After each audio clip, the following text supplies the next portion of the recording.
What's up guys, and welcome back to another episode of the Homegrown Career Mode. This is episode number 25, and a quarter of a century now, episodes produced in the series so far, and I'll start the episode by saying thank you for supporting the series so far. It's really refreshing and really awesome to do a series like this again, because, you know, a few years ago, this is sort of like how all of my content was produced. Post-commentary, really casual, really laid back, easy to listen to audio, and it's really nice to do this again, because it's what I'm most natural and what I'm most comfortable doing. I'm totally happy doing the more overly enthusiastic sort of live reactionary stuff that's a lot more popular and expected on YouTube nowadays. But to do this sort of stuff, just sit down, have a chat. It's basically what I sort of built my channel on, and it's great to do it. It's so nostalgic. Every time I start recording these commentaries, it makes me feel like I'm 19 again. I'm back in my bedroom, back down south in my old childhood home, and I'm just having fun.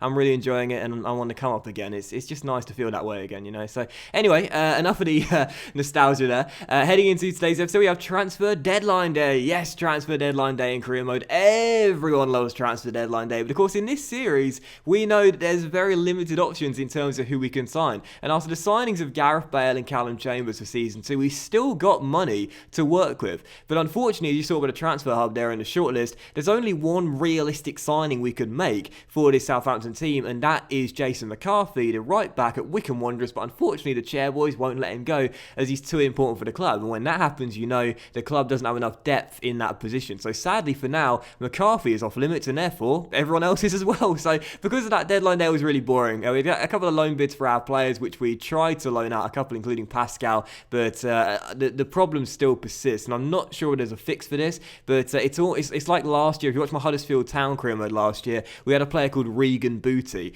and every single time we accepted a transfer offer, he would always reject the contract, and it's so frustrating. Eventually we let him go on a free. The same thing is probably going to happen with Pascal in this team. He won't secure a loan deal because he turns down every single one, and we'll end up just letting him go for a free transfer when it turns out he's only got showing great potential or whatever. But still, following that, we saw the top deals of the window. We were the highest spenders on one single player in the window. Our signing and acquisition of Gareth Bale for £70 million in total was the most expensive transfer. Lacazette leaving Arsenal to join Dortmund. Interesting transfer that. £46.5 million was the second highest. But Gareth Bale returned to St Mary's. That was the key deal. And what a start he's made as well. 2-2, including the game winners against Chelsea and Manchester City. But following that, it was the end of the month, and you see we had an academy up to here. I'm still really excited about Stefan Roach. 50 overall. But that potential is crazy. 89 to 94 surely shows potential to be special. But his overall is terrible. He's going to take so much time to develop, but we know it will be worth it.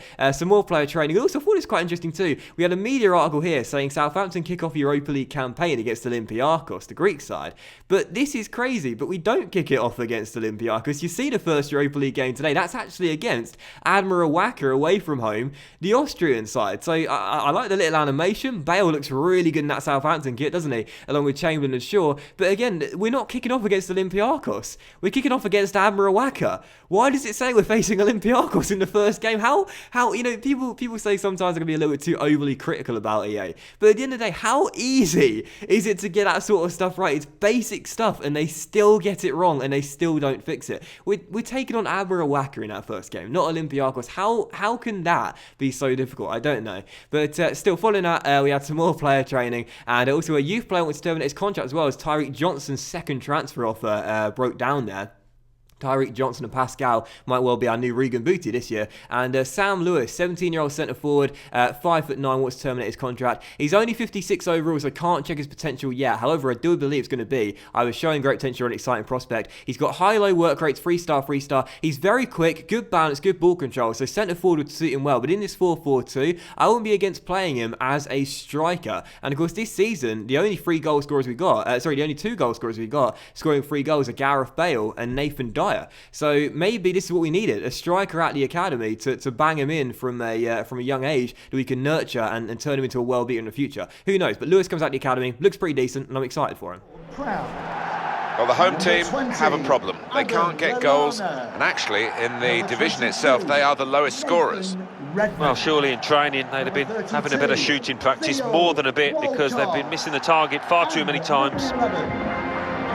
And pre-game, Martin Tyler and Alan Smith alluded to our goal-scoring problems this season, the lowest scoring team in the division. And I mentioned before, FIFA 19 for me feels and plays a lot like early FIFA 16 in the sense that scoring goals is really hard, yet defending at times is really easy. This season, we've only conceded 1 goal in all competitions competitively, and that was, of course, in the loss to Gillingham in the EFL Cup second round. Other than that, we're yet to concede, gets a clean sheet in all of our other games, including Chelsea, Liverpool, and Manchester City. And heading into this game, as we're still in the division, the only team yet to concede a goal against Watford here at St Mary's, you'll see the problems were the exact same as they have been to start the campaign off. Defending and defensively are pretty decent. When it comes down to scoring goals, it's really tough. And I mentioned it in the last episode as well. So often this season, for some reason, all of my shots are going straight at the goalkeeper. I don't know why. It doesn't matter where I angle it, what type of shot I use. So often they're going straight down the keeper's front. It's a pretty simple save, and we just can't score. Watford had a great chance going in front at 21 minutes from the end of the game, with a good build up there, but frankly it's shot wide of the post and behind for a goal kick. It was still goalless, and I thought, do you know what, we just can't get inside in this game. I was really struggling to break down the Hornets and find the opening. So with 15 minutes on the clock, young Ethan Collins out of the academy last season impressed us a lot. This season we're giving him a first team squad number 6, and he's a starting central midfielder alongside Adam Lallana, and I didn't realise he had this in his locker. What a strike by young Collins, 17 or is he 18 years old, goes for goal from range, and it's an absolutely glorious effort through a crowd of bodies, no deflections, just a wonderful swerving effort with the outside the left boot, wonderful goal, and Collins scores his first goal for the club. And as I often say, if you're going to score your first goal for your club, make it a memorable one. That certainly was. Collins separates the scores, and it's only our third different goal scorer this season, but he makes it 1-0. That's how the game finishes as we collect the 3 points. So again, we're really struggling to score goals this season. You can see there we had 5 shots, 4 of which hit the target. We just can't seem to put the ball in the back of the net, but Ethan Collins' wonder goal separates the sides and gives us the 3 points. But another clean sheet as well. 5 games in the Premier League, and every single game we kept a clean sheet. Cedric, our goalkeeper between the sticks, our new number 1 out of the academy, I can't believe it, 17 years old. I was sceptical about putting him between the sticks, our first team goalkeeper this season. Why? He's been perfect, yet to concede a goal this season. I wonder how long that will last. So yeah, good win for us there, big 3 points, and delighted to get the win. But again, the same old problems for us, really, just can't seem to score. Defending, yeah, we're fantastic, we're shutting teams out left, right and centre, but scoring goals, that's a problem, and that's certainly going to need to be worked on throughout the course of the season. Plenty of nervous anticipation, but now it is for real. Match day 1 in the Europa League. Who will get off to a positive start with all 3 points? Stay with us, we'll have all the action for you live right here on EA TV.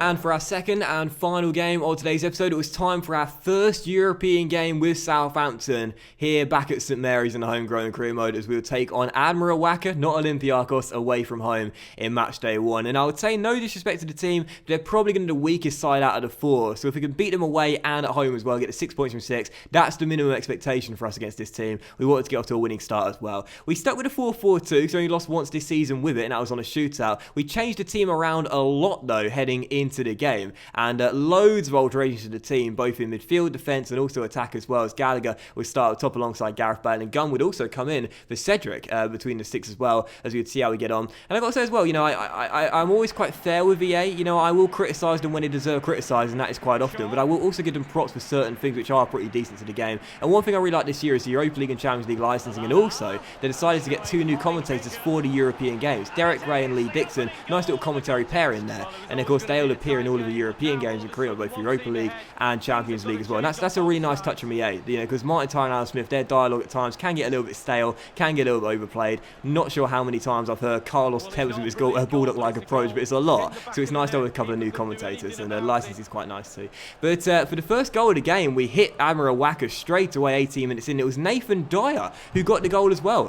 Second goal in 2 starts for Dyer now. Of course, scored against Gillingham as well, as he made it 1-0 and gave us the lead. And of course, Dyer is now in his 30s. He's not going to be around forever, but he's given us solid minutes both last season and also to start this season off as well. So 1-0 to the Saints. We had a much better team in the first half, though. Dominated possession, 60% of it. And in the second half, on the stroke of the hour mark, how about this? Andrew Sermon said to young Ethan Collins, listen mate, your goal was good, my one was better. I was thinking Collins' goal probably contender for goal of the season. The next game, it's already beaten by Andrew Sermon. He took us to the FA Cup final last year with his goal against Stoke City, but This goal, much better, and an absolutely glorious strike from 25 yards. Corner's cleared, drops to him, and I thought, I'll have another go, why not? With the left foot on the half volley. Oh, look at that. Not for a crowded bodies, no swerve on the ball, so quite different to Collins' goal, but a wonderful arrow directional effort in off the post. Wonderful goal by Sermon as he made it 2-0.